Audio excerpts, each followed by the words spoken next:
Hadirin yang terhormat dan terkasih, kita akan mendengarkan suara gembala. Kami serahkan Ketua Majelis Sinode. Shalom. Dalam rasa syukur kepada Tuhan Yesus Kepala Gereja, saya menyapa dengan kasih Bapak Gubernur Nusa Tenggara Timur, Ibu Ketua DPRD Provinsi Nusa Tenggara Timur, Bapak Victor Bungkirulai Sekedar, Mama Imi Nomlini. Saya menyapa dengan kasih Bapak Wakil Bupati Kupang, Bapak Jerry Manafe. Saya menyapa dengan kasih Forum Komunikasi Pimpinan Daerah, Provinsi, Kabupaten, dan Kecamatan. Kami menyapa pimpinan DPRD Provinsi, serta anggota maupun Kabupaten. Kami menyapa Bapak Ketua Majelis Klasis Kupang Barat, Bapak Pendeta Dodi Oktavianus, kawan-kawan pendeta di klasis ini maupun yang datang dari berbagai klasis yang lain, Bapak Mama Pendeta yang pernah melayani di Elimbolok, yang Tuhan izinkan mengukir sejarah bersama selama 100 tahun yang kita rayakan hari ini. Kami menyapa dengan penuh kasih semua jemaat tamu yang datang dari berbagai tempat, dan paling istimewa untuk dua Mama Pendeta, kawan-kawan majelis jemaat, serta segenap jemaat di Elimbolok. Betapa hati kita bersuka cita, hari ini ada perayaan besar 100 tahun Injil masuk di tempat ini. Warna yang dominan di gedung gereja ini warna kuning emas. 50 tahun kali 2. Biasa orang bilang 50 tahun itu tahun emas, dan ini 50 kali 2. Jadi memang tidak heran kalau semua penuh dengan kuning keemasan. Kita tepuk tangan untuk kemuliaan Tuhan bagi jemaat Elimbolok di tempat ini. Terpuji-pujilah namanya. Majelis Sinode Harian Kemit mewakili segenap jemaat Kemit di 54 klasis di gereja ini mengucapkan selamat kepada jemaat Elimbolok. Ketika Mama Pendeta berdua datang dan berjumpa dengan kami, awalnya dikatakan 1 Juni itu ulang tahun kami. Tapi 1 Juni itu juga hari Pancasila. Jadi kita maju kurang lebih 1 minggu supaya yang kita sebut sebagai orang tua kita di gereja, di pemerintah bisa hadir sama-sama. Karena tanggal 1 Juni juga nanti Bapak Presiden datang, pasti Bapak Gubernur, Mama Ketua DPRD, dan semua orang-orang tua gembala kami di masyarakat mesti ada di ND untuk merayakan hari yang penting tersebut. Puji-puji Tuhan, dan saya bertanya bagaimana penulisan sejarah gereja. Katanya sedang jalan. Bapak Pendeta Yuda dan teman-teman mendampingi proses itu. Kenapa 1 Juni lalu disebut Sekolah Dasar Kemit Bolok itu menjadi tonggak dari sejarah jemaat ini? Lalu saya bertanya, apa kabar SD Kemit Bolok? Apakah dalam perayaan 100 tahun kalian lihat ambil itu sekolah atau tidak? Lalu bilang, aduh betul Mama, kami ada sibuk untuk 100 tahun di gereja, Ma. Kami belum ingat ambil untuk anak-anak. Saya bilang mereka mesti hadir, para guru dan anak-anak mesti hadir, karena perayaan sesungguhnya yang akan kita rayakan adalah tentang merayakan 100 tahun peradaban masuk ke Bolok melalui pendidikan. Kalau kami punya gedung gereja yang bagus, kalau ada pendeta silih berganti datang dan melayani di sini, langkah pertama itu adalah sekolah. Langkah pertama itu adalah pendidikan. Dan kita tidak boleh lupa dari mana kita datang. 100 tahun terlalu banyak hal terjadi. Hari ini 2022. Langkah pertamanya 1922. Itu tahun yang tidak enak punya. Dan tidak ada satu orang yang bisa berdiri sekarang dan bilang, tahun itu saya ada di Bolok. Dan anak koebon. Kami di PTS bilang itu dia omong kosong. Tidak ada yang hadir di sini. Tapi Tuhan bekerja luar biasa. Injil dibawa sampai ke kampung itu. Dan pertama hadir itu apa? Bukan pendeta. Hadir pertama guru. Belum pertama gedung gereja dibangun, sekolah dibangun. Dan kalau kita baca sejarah, ibadah pertama dilakukan di sekolah. Akan bersama-sama mendengarkan kata sambutan dari Bapak Gubernur Provinsi Nusa Tenggara Timur, Bapak Dr. Victor Bukiro Lansmoda. Untuk itu kepada Bapak saya persilakan. Buang beringin. Sudah mulai. Selamat Tunaia. Shalom. Assalamualaikum warahmatullahi wabarakatuh. Om Swastiastu. Namo Buddhaya. Salam kebajikan. Yang saya hormati Ketua DPRD Provinsi Nusa Tenggara Timur, Mama Emilia Nombre. Yang saya hormati Mama Ketua Sinode Gemit, Mama Dr. Mary Clemon. Ini Wakil Bupati Kupang, kalau lihat Bupati kalau umum lah.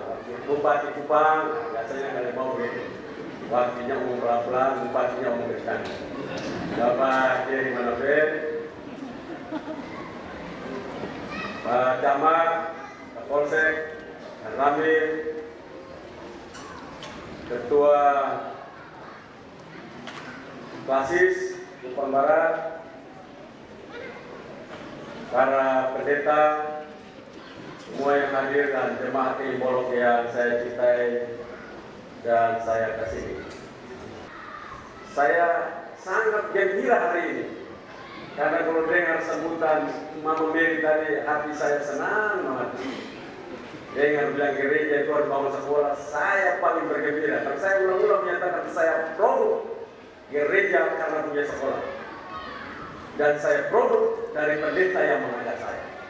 Jadi saya melakukan refleksi dalam hidup saya bahwa sekolah itu membuat saya berdiri hari ini depan Bapak Ibu, saudara-saudara dan anak-anak saya. Saya juga berterima kasih untuk usaha modifikasi dari sejarah gereja ini. Dan itu sesuatu yang sangat baik. Karena orang Timor, orang Elong, orang Lote, orang Sabu, kita ini punya budaya tutur. Nabi yang menuturkan sudah tidak ada lagi, apalagi seperti gereja di Bolok yang katanya 100 tahun sudah berdiri gereja ini dan jemaat ini. Jemaatnya telah berdiri 100 tahun.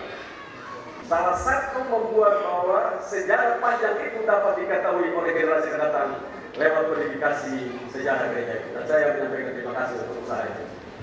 Yang kedua, kita terlalu semangat untuk membangun, lalu kita juga semangat juga memperingati sejarahnya.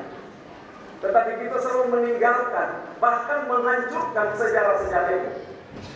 Jangan kita pergi di gereja atau telah berdiri itu barang di bangunan di sebelah situ umurnya 100 tahun.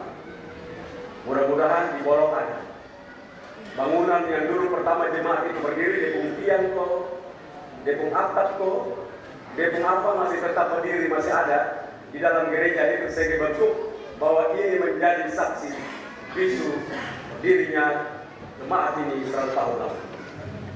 Karena itu saya ingin apabila kita membangun, hendaklah bangunan lama itu harus tetap ada walaupun fondasi atau walaupun tiang penyangga.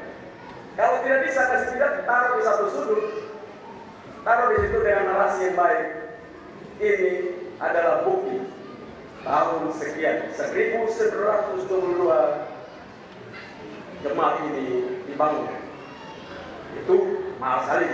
Atau dia punya bebas saja. Zaman itu atau kursinya waktu itu atau bangku, kalau zaman itu belum ada kursi, bangkunya taruh di situ. Selanjutnya saya sangat gembira tentunya dengan cara berpikir dan saran dari Mama Pendeta Dr. Mary. Sebagai pemerintah, kami ikut dalam semangat kolaborasi untuk membangun sumber daya manusia. Karena itu saya mengharapkan kolaborasi ini dapat dilakukan dalam tahapan, mengaplikasikannya untuk dapat dilakukan dengan baik. Saran konkret saya, seperti produk yang pendeta itu bikin saya hari ini. Saya mengharapkan para pendeta itu sudah mulai ditempatkan pada sekolah-sekolah gemit. Kita lihat bahwa dulu kenapa sekolah gemit begitu kuat. Contohnya saya, karena kami dilatih langsung oleh pendeta. Tidak ada guru lagi, pendeta yang mengajar kami. Karena itu kami dilatih di gereja. Sebelum masuk SD, kami sudah dilatih membaca. Sebelum masuk SD, kami sudah dilatih berhitung.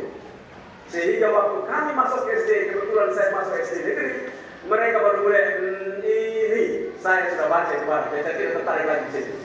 Karena itu pendeta telah melatih saya. Pendeta Selan namanya. Pendeta Penang. Dia sudah pergi di mana, tapi produknya masih berdiri di depan Bapak Ibu semua yang ada hari ini. Karena itu saya ingin untuk ke depan, saya senang sekali dengan pikiran-pikiran seperti itu.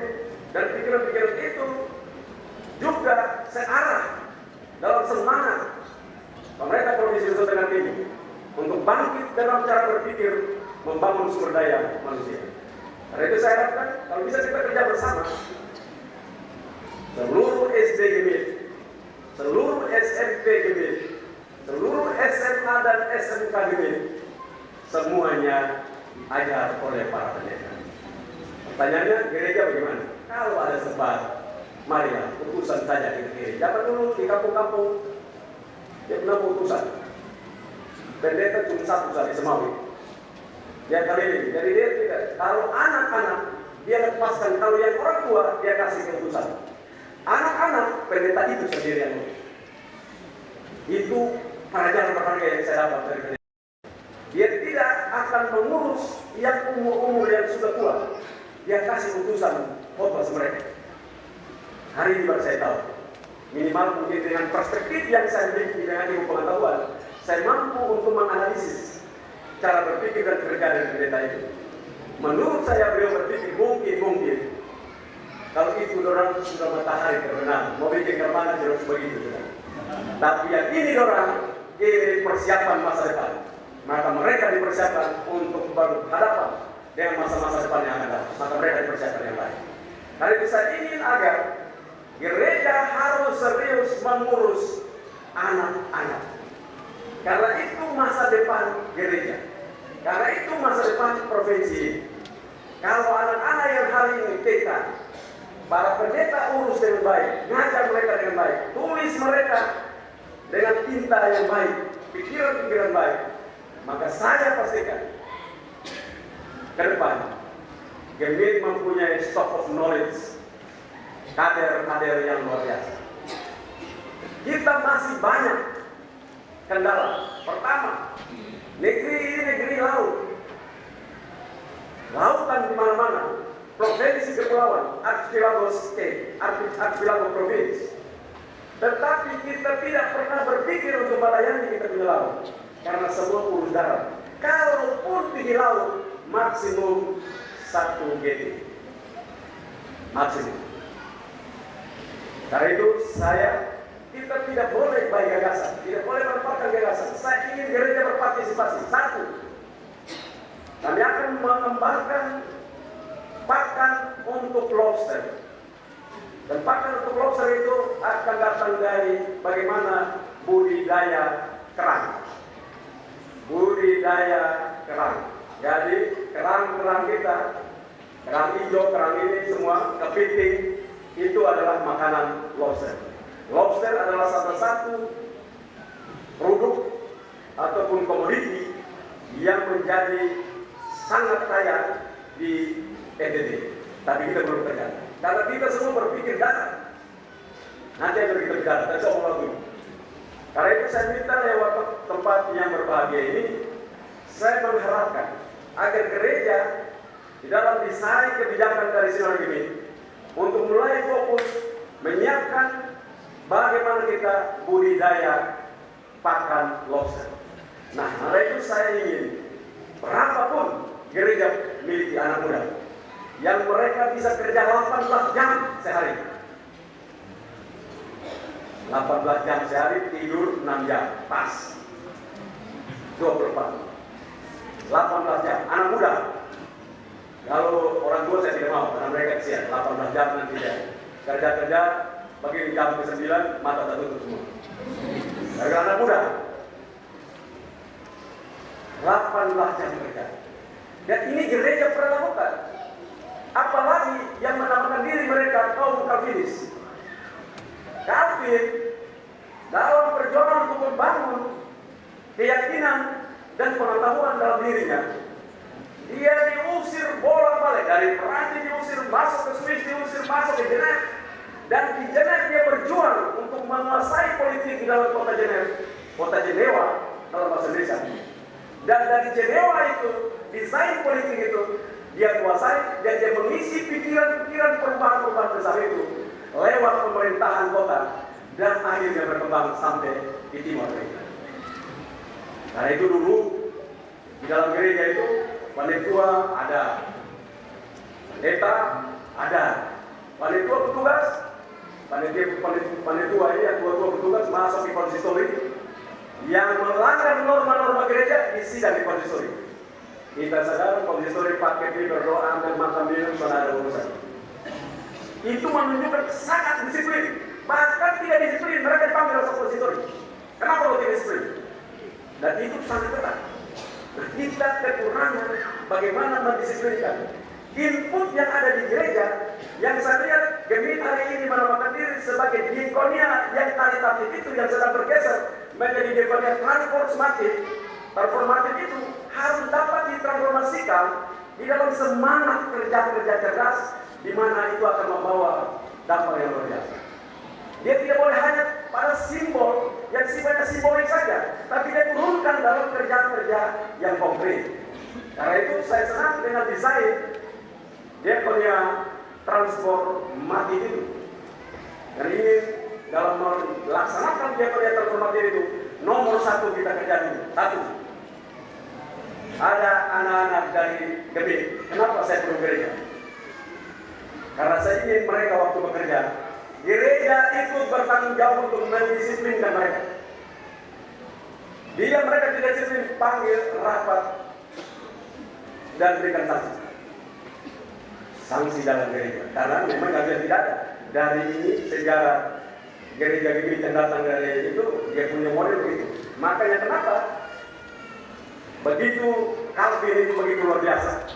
Dan dari Calvin dan berpikir Calvin lahirlah etika Protestan, lahirlah koloni baru di Eropa, koloni pertumbuhan ekonomi baru yang nanti kita kenal nama kolonialisme, kolonial, gerakan kolonial itu dia memindahkan koloni yang di Eropa pindah ke Asia, pindah ke Afrika, itu menjadi koloni baru yang disebut kolonialisme.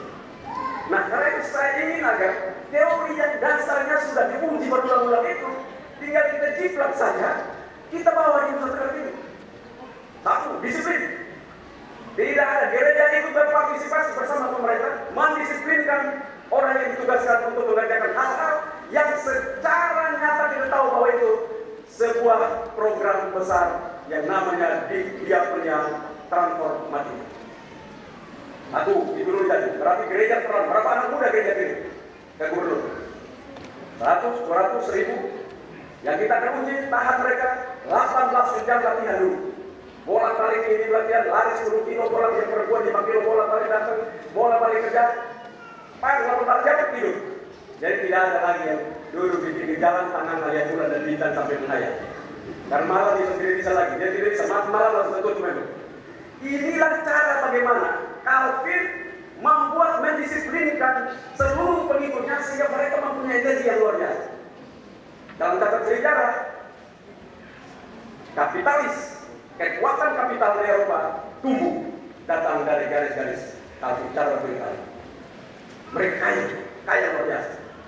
Nah, hari ini orang menganggap bahwa kapitalis itu buruk. Dan manusia kapitalis tidak ada buruk kalau moralnya baik. Baca baik-baik teori Adam Smith, teori of ethics. Kalau orang yang punya etik dan moralnya baik, maka biarpun dia pegang uang macam apapun dia akan tetap membantu orang lain. Tapi kalau orang yang biasanya hatinya tidak ada, moral tidak pegang uang, itu yang Yesus bilang, orang kaya kalau masuk surga sama seperti onta masuk dalam lubang jarum. Karena di mana uang itu tidak ada, dia lihat buku bank, lihat sambil senang. Dia lupa kalau di bangku dia juga bangku. Nah, yang di masjid berbuat banyak kita boleh simpan di bank, tapi jangan terlalu banyak. Kasih bantu manusia, bantu diri dan bangun seperti tadi yang kita bicara.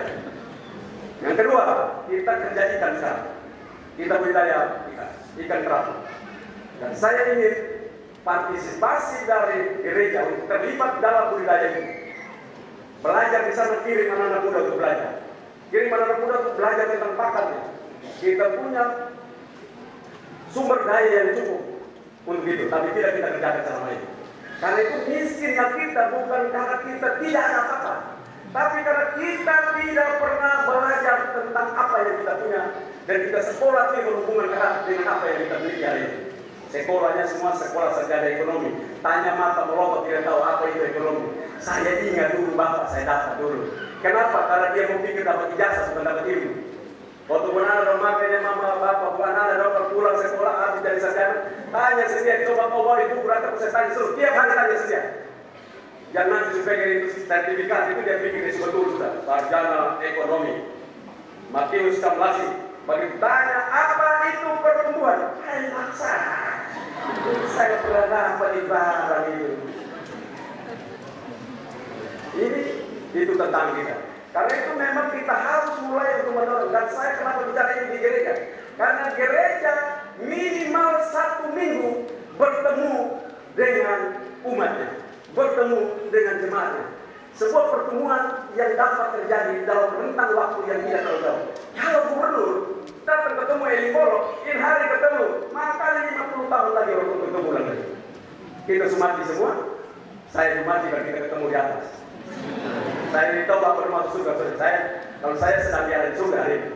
Jadi kalau saya mati saya terima satu keuntungan. Nah karena itu saya ingin agar kita mulai bicara ini. Saya sedang mendorong gereja dan kadang-kadang gereja merasa bahwa gubernur kenapa paksa kami? Karena satu-satunya institusi yang hampir 1 minggu 1 kali saya dikit-dikitnya dia bertemu. Ini paling sedikit-dikitnya 1 minggu 1 kali. Nah pertemuan yang rutin itu apabila diteruskan terus menerus, maka dia menjadi habits, menjadi kekuatan. Dan habits itu, budaya itu, kebiasaan itu akan membuat dia kokoh di dalam semangat perubahan itu.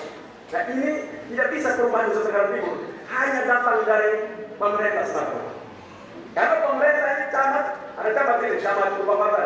Nah, camat kau ketemu masyarakat di Polo 1 minggu berapa kali? Nah, kalau itu dia ketemu 1 minggu sekali juga. Nah, dia bisa juga.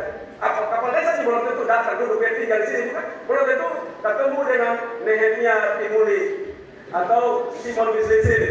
Simon, lu tanah itu ya. Lu kalau sementara yang kalian main seru ya. Lu kenapa kasih tanah pertanganan terus begitu? Nah, belum tentu.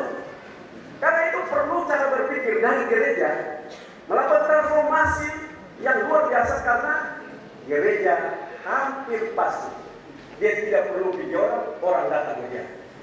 Nanti juga akan berkunjung lagi. Tapi itu masih berkunjung lagi. Dalam perkunjungan itu, pikiran-pikiran transformasi ini harus juga diisi di dalam perkunjungan jemaat itu. Jadi sebenarnya yang paling luar biasa institusi gereja ini. Karena itu saya diundang dimanapun tiap saya punya kesempatan, saya hadir di gereja untuk menyampaikan ini agar kita mampu menatap masa depan, meninggalkan legacy. Kita meninggalkan legacy buat anak-anak cucu kita, bahwa mereka bangga memiliki pemimpin-pemimpin yang hebat. Ikan kerapu di depan Pulau Kapi, Onang Sila. Kalau tidak berubah, kita akan panen pada Agustus nanti. 15 ton untuk belajar pertama kali. Nah, bolok ini beda dengan Mama Mary di kampung di sore sana. Bolok ini kalau berenang di laut semua. Jadi mulai berpikir bagaimana terlibat serius di dalam ikan, kerapu, dan kakap. Kita dunia kekurangan. Dunia akan menuju untuk makan protein ikan. Dunia akan berkurang untuk makan protein dan dunia menuju pada protein ikan. NTT termasuk salah satu provinsi yang tidak manusia tidak terlalu suka makan ikan. Inilah catatan kita. Nah, karena itu saya ingin agar sebuah pikiran-pikiran besar ini harus dapat kita konkretkan dalam semangat bersama. Kita lanjut tentang tanam jagung panen sapi. Program ini selalu aneh. Orang tanam jagung panen jagung, bukan panen jagung tanam sapi.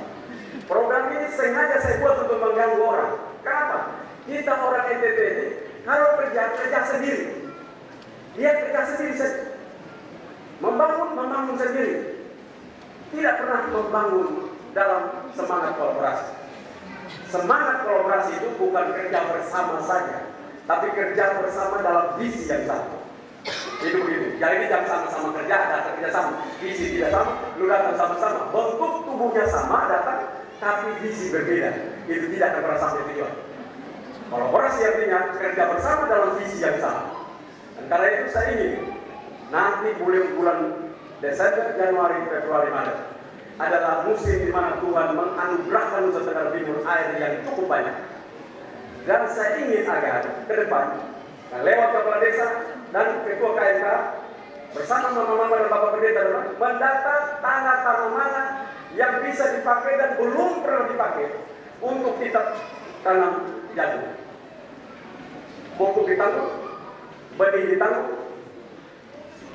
apalagi pestisida ditanggung, Saprida ditanggung, dan ini kita tanggung lewat perbankan, pakai kur. Jadi nanti sekitar modalnya 1 hektar itu sekitar 6-7 juta. Kalau bapak ibu tidak ada makan minum di rumah, kami tambah lagi sekitar itu untuk bisa 10 juta supaya tahan untuk dia sampai dengan panen 110 hari. Waktu panen jagung itu dia bisa bertahan dalam rumah tangga. Kalau yang makan minum tidak ada. Tapi kalau yang makan minum aman, dia cukup dia 6-7 juta, dia cukup. 1 hektar dari benih yang kami kasih ini, benih unggul, dia bisa panen dengan 7 ton per hektar. Kalau 7 ton per hektar, kalau jual dengan 4.000, let's say kita anggap saja 7.000, dan minta 4.000, tapi sekarang hari ini 4.500. Ya, 3.000, maka itu ada di 21 juta. 21 juta kasih kurang 6 juta, maka dia ada di 15 juta.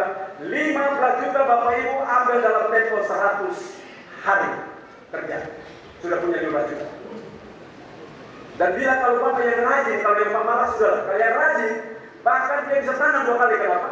Begitu jagung itu punya umur di bulan kedua, maka sekitar 60 hari lewat sedikit, dia sudah potong daun jagung itu, sehingga dia bisa tanam baru. Jadi bisa sisir namanya. Maka kita bisa untuk tanam 2 kali. Harapan saya yang tanam 2 kali ini 1 hektar dia 4 ton saja, syukur alhamdulillah. Karena kita mampu tanam 2 kali di dalam perjalanan menuju Maret, April. Nah karena itu saya ingin gereja berpartisipasi untuk mengawal ini sehingga pendampingan dari pemerintah, pendampingan dari gereja juga memastikan mereka melakukan ini secara baik. Karena itu saya ingin tanam jagung panen sapi ini. Semuanya kami tanggung. Benih kami tanggung, pupuk kami tanggung, olah lahan kami tanggung, semua kami tanggung. Bapak Ibu hanya berjasa, kalau ada hasil kasih kembali dia punya uang. Karena itu uang negara. Habis itu ambil sisanya. Maksimal ambil pulang 1 hektar cuma 6 juta. Kalau Bapak Ibu jaga baik-baik supaya dia 7 ton, maka kalau dia 4.000, maka 28 juta, kasih kembali 6 juta, 22 juta dalam tempo 100 hari. Nah, kenapa tanam jagung panen sapi? Kalau hanya jagung bukan jagung untuk makan. Jagung untuk pakan ternak, bukan makan. Jagung buat pakan ternak. Kalau kita punya 21 juta, maka kita bisa beli 1 sapi. Kalau yang rumah tangganya stabil. Kalau kurang stabil, kita beli ayam, ternak kecil, babi, kambing. 3 ini kita beli.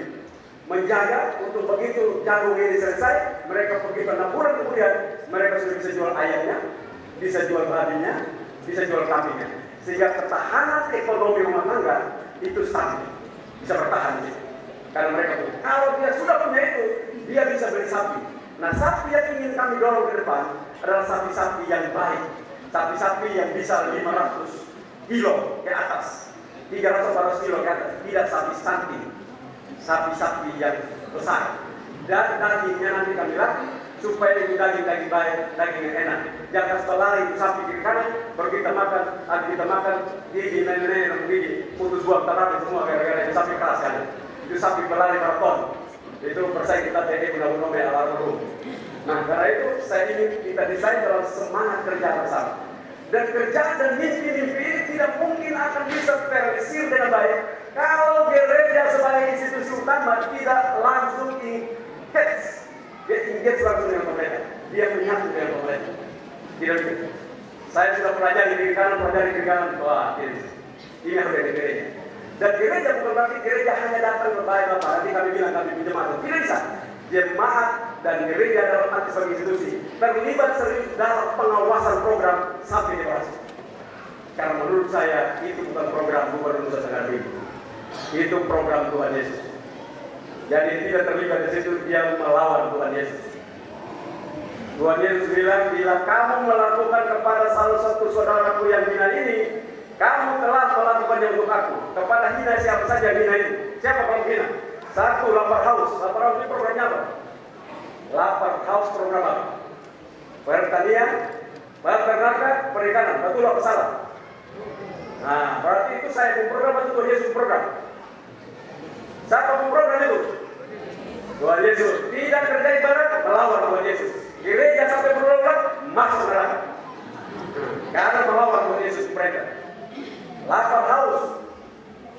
Jadi ini kita boleh masuk sudah. Yang lain nanti lapar haus, talanya terperjalanan sakit orang asing. Tadi Bapak Pendeta Subahnya orang asing yang baik tadi. Nah, kalau kita mulai bahas ini tentang lapar haus ini. Karena itu saya ingin agar ke depan yang ingin mau masuk surga dan berada dalam surga sebelum dia mati, mulailah tanam jagung, kepung lahannya. Kalau rumah-rumah sudah ada tanam, besok-besok buru lewat di bolok, rumah kosong melompong tanah dan pembangun itu kita langsung catat, tunggu mati. Berapa? Kalau melawan Tuhan Yesus. Jadi ini kalau cara loh, kalau tanya Mambere atau tanya KIK, pasti benar. Bukan saya, itu Yesus bilang. Yesus bilang, bila kamu tidak melakukan kepada salah satu saudaramu, maka kamu juga tidak melakukan untuk aku, dan kamu akan dihukum bersama iblis dan para pengikutnya. Bukan kata saya. Ya ada yang tidak mau kerja, nah bila saja mau masuk ke sana, lu gereja ulang-ulang pakai dukung kapal yang itu percuma. Tetap saya, masuk kerja begitu di sana. Jadi karena itu saya ingin di dalam semangat kolaborasi ini kita betul-betul masuk di sana. Terakhir, kita provinsi ini diberkati luar biasa dengan pariwisata yang hebat. Bolong apalagi ada buah kristal, ada Bapak Wakil Bupati ada di sini. Walaupun mereka otak tidak ada, tapi kita belajar aja dulu pelan-pelan. Dia di bupati ini otak pura-pura. Ini buah kristal. Otak Kupang ini setiap kali orang datang, tadi Mama ini berkasih saya satu bulan. Setiap kali orang datang di Kota Kupang untuk mau melihat sesuatu yang baik, mau datang orang bilang, Bapak di buah kristal sana. Sampai di situ jalan Sombatur, minta kiri kanan, masuk di dalam setengah mati. Kita mulai bangun Pak. Bolong harus berpartisipasi. Sampah plastik kalau boleh. Ini pun para orang datang bawa sampah. Kalau buang boleh, Bapak Mama boleh. Boleh buang sampah? Boleh. Bayar 50.000 nanti saya pilih. Bapak buang saya pilih 50.000. Yang bawa botol plastik, tas plastik, mau buang-buang sembarang permen, isap rokok, angka buang, boleh Bapak. 50.000. Bapak buang kok saya pilih. Supaya kalau Bapak saya buang, saya pilih, saya buang. Nah, jadi pada kita bilang, jangan buang, nanti orang kita buang. Tapi kita bilang, bayar, nah, kalau itu. Dompet berapa? Wih, daripada datang bisa buang. Nah, kita orang kan begitu. Kalau mulai berhubungan dengan dompet urusan, baru mulai pakai, sudah. Dari menjadi kan ngomong begitu. Kalau sekolah, saya alami menjadi. Karena itu, saya ingin agar buah kristal ini kan tempat indah. Bahkan bisa keluar sampai di laut. Tempat ini kan indah luar biasa sebagai penyelam. Saya minta untuk desain yang baik. Nanti ada Bapak Diri di sini, mungkin yang bertobat. Kita harapkan ngomong dengan Bapak Bupati, Jangan kita katakan ini tempat pasti manusia datang, pasti. Mau tidak umum saja manusia datang, apalagi kalau kita bikin restoran taruh di sini. Nah, kalau memang tidak bisa, tolong bawa provinsi. Nanti kita duduk urus sama-sama. Tetapi dia model yang minta orang macam sekarang. Kasih sekian. Nah ini orang mau lari semua. Kita setuju budaya orang Jawa yang sopan. Yang klaim itu barang semua punya. Satu saat nanti kita atur dalam semangat kolaborasi dengan kelembagaan. Gereja terlibat di sana, ada terlibat, pemerintah terlibat, masyarakat terlibat, sehingga tempat itu, buah kristal itu bisa mendatangkan manfaat ekonomi buat desa ini. Dan kita tata dia dengan baik, tata dia dengan manis, sehingga orang datang lihat senang lihat. Saya selalu bilang, pariwisata itu seperti nona di Bolok. Nona di Bolok lahir desa namanya Martina Laispada. Lahir DG 172 setelah ditumbuh menjadi anak usia 17 tahun. Tingginya 172 cm, 1 meter 72 cm. Lalu jarang mandi, rambut panjang sampai di pinggang, manis tapi jarang mandi, jarang sampo, sikat gigi apalagi. Yang mau ini host perempuan, RT pun anak, naik sedikit RW, nanti mungkin kepada sahabat. Tapi kalau anak dibawa pergi mandi ke saya, lulur dia, sikat gigi dengan benar, kasih latih dia berbahasa Inggris, sekolah dengan benar, pulang rambut panjang, jalan teratur, hordeng babal, orang siapa tuh? Itulah pariwisata. Itulah pariwisata. Nah itu potensi yang diberikan itu. Nanti kita duduk bersama. Di situ ada ikan, restoran ikan yang enak, panggang ikan yang baik, bakar ikan yang baik. Jangan membuat orang lari dari tempat ini. Setiap yang datang, terima mereka dengan sukacita. Buat damai sejahtera itu ada di tempat itu. Kalau dari bibit salam Allah, damai sejahtera, visi Allah itu. Visi Allah, damai sejahtera. Karena itu kalian bisa dapat kita lakukan bersama, dan saya pasti Bapak Jiri di sini pasti dia dengar gubernur bilang otak tidak ada, pasti semangat itu. Saya tidak mau begini, berarti Pak Jiri ini otak tidak ada. Sengaja ngomong begitu, mereka sakit hati untuk mereka kerjaan. Kita mau orang kita tidak ngomong begitu, mereka tidak mau kerja. Kalau ngomong begini nanti bilang daripada begini malu terus mereka ngomong lagi untuk kerja. Nah, maksudnya begitu. Tapi kalau tidak kerja juga, nah itu berarti betul sudah. Nah, itu yang terlalu itu benar terjadi. Nah, pikir ini saja. Saya share dengan teman-teman, saudara-saudara di tempat ini. Sekali lagi, selamat ulang tahun yang ke-100 dan selamat dan terima kasih kepada tim yang ingin melakukan kodifikasi terhadap sejarah gereja ini, dan juga selamat tahun baru. Tetapi jangan lupa meninggalkan yang lama itu menjadi sejarah bisu dalam perjalanan waktu yang akan datang. Sekian, terima kasih. Salam. Wassalamualaikum warahmatullahi wabarakatuh. Om Santi Santi Santi Om. Namo Buddhaya, salam kebaikan. Teman-teman sekalian, saat ini Mobil Besar berada di galian awal gedung kebersihan baru Kecamatan Bolok. Oleh sebab itu kami silakan dengan bersama Bapak Gubernur Provinsi Nusa Tenggara Timur untuk meletakkan batu pertama.